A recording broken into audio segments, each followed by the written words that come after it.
Okay, so I totally nailed J.K. Dobbins going to the Ravens in my mock draft. So good job by me. Okay, well, admittedly, I had him going in the first round, not the second round, but regardless, there is some real. I do really feel like him going to the Ravens makes a lot of sense. There's a reason I was so high on him. I'll get into what I like about him so much. But I think why it makes sense for Baltimore is because, yes, Mark Ingram was very good last year, but he is getting up there in age. And plus, I think this is a system that could really, use two running backs very well.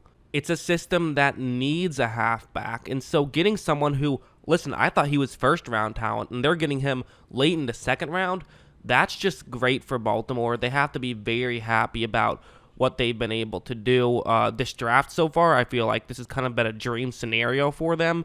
And I think that this is going to make a lot of sense. I think that now we have some, of those option plays with Lamar Jackson, can hand it off to J.K. Dobbins. I mean, that's just great.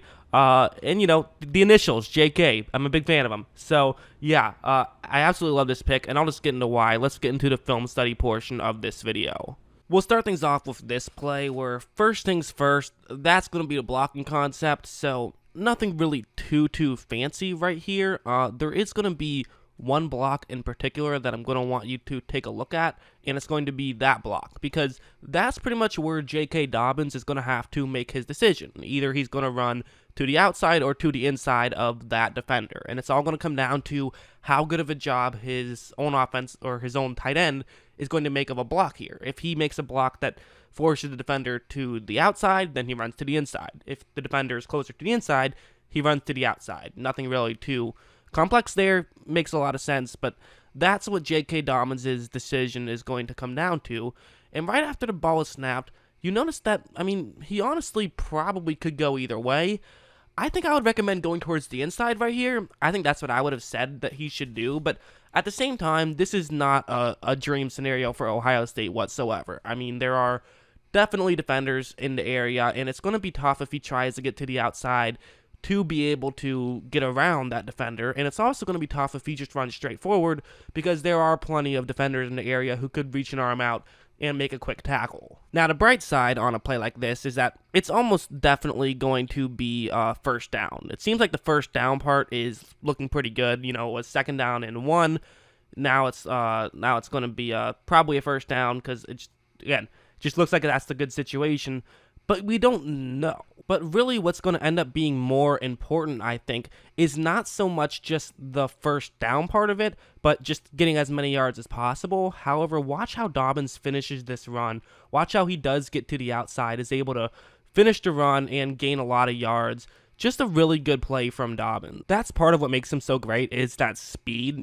Being a fast guy, definitely it factors in, and it can have some huge positive impacts. This is another example of it, where the way this play is going to work is that they want to run this to the inside, meaning that the right guard is going to run over to a linebacker right over there, and then the right tackle will be blocking the interior lineman who is over there. So basically, those are the two blocks that are going to be the most important here. But what happens is that right after the ball is snapped, notice how two Cincinnati players actually do a pretty good job of reading this play, and they're in position where they can try to make a tackle. So this is just going to come down to, can Dobbins just outrun them basically from the start of the play, not even having time to get up to a top speed and get past them. But I think you already know how this is going to go, given J.K. Dobbins' track record. He is, in fact, able to run past them and get into the end zone for a touchdown. Really, again, his speed, that's what's going to matter. That's why he got drafted.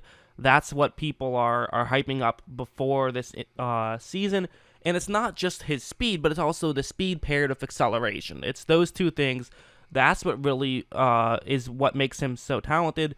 This play is a good example where what's going to happen is that Cincinnati player will be dropping back into coverage, but they're not going to leave the edge completely uncovered. They're going to instead have an interior lineman drop over, and he's basically going to be the quote-unquote edge rusher on this play. And so because of that, it means that the tackle will now slide over to make sure he's blocking him, because a tackle's job is to secure the edge right there. But because of this, it's actually going to work out pretty well for Ohio State since all of this is happening, because that's going to be the rest of their blocking concept.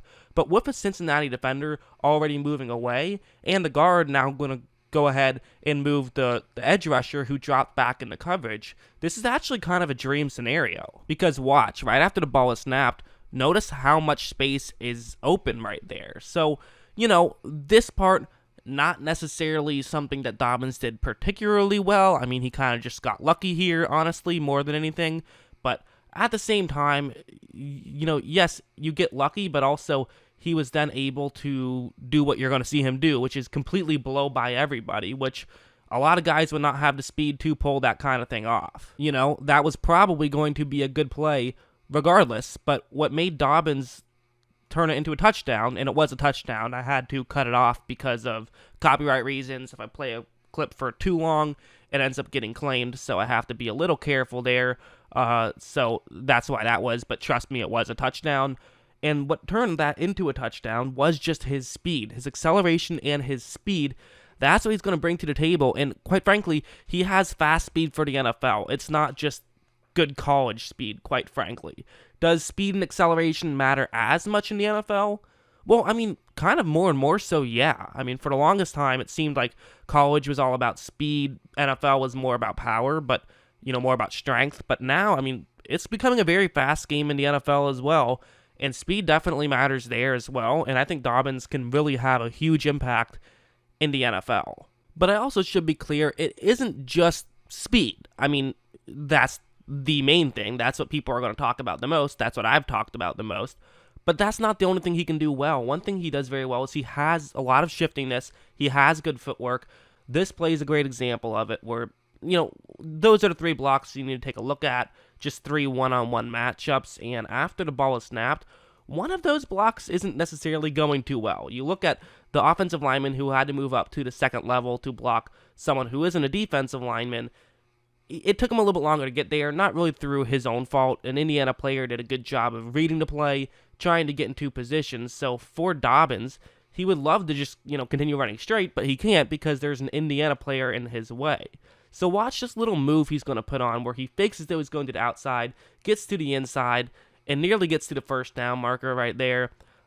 Again, like nothing crazy. Some of the other ones I showed were more like crazy highlight reel level plays, but sometimes it's those small plays that are more impressive. It's a 9-yard run that can be more impressive sometimes. He had so many highlight reel level plays. I'll show one more right here where what's going to happen is that this is going to be, so first things first, there's going to be those 4 blocks right there. And then what's going to happen is Dobbins is going to run to the outside. So they're going to try to take advantage of his speed. Ohio State says, hey, we got this ridiculously fast halfback. Let's use him. Let's use his speed to our advantage, which I imagine will happen in the NFL as well, as his speed will get used very effectively, I would assume. But really, the way this works is that, there's a lot of blocks. Dobbins is running up there. The one guy who is unblocked, who is closest to the sideline on the top half of the screen, is going to be that dude right there, that Nebraska linebacker. So basically, they're just saying, we trust that Dobbins is going to be able to outrun him, even though, that linebacker, he's going to have a few yards closer. He's closer to the sideline than Dobbins is. So Dobbins is really going to have to outrun him. And there's several things you could do if you were trying to make a play like that. There were several options. One would be just run straight up. One would be even run at an angle further deep, just making sure that you make the tackle. But he's going to play aggressive here. Right after the ball is snapped, he's running in. He's trying to make a play on Dobbins. He wants to get a tackle for a loss, potentially, which is risky. But if it works out, it can really work out. However, this is not going to work out. Watch how Dobbins pretty easily just runs by him and basically can then just walk to the first down, but he doesn't. He runs it out and gets even more yards. So yeah, I mean, that's the main thing that he can do is he has obviously a ton of speed, but it isn't just his speed. It's his shiftiness along with his speed. He's a really fun halfback to watch. He probably is the most fun halfback to watch out of all the halfbacks in this draft. He can play very well, and quite frankly, I think he would help any team no matter what. So yeah, that's what I think of him. What do you guys think? Let me know in the comments below. And of course, as always, thanks for watching.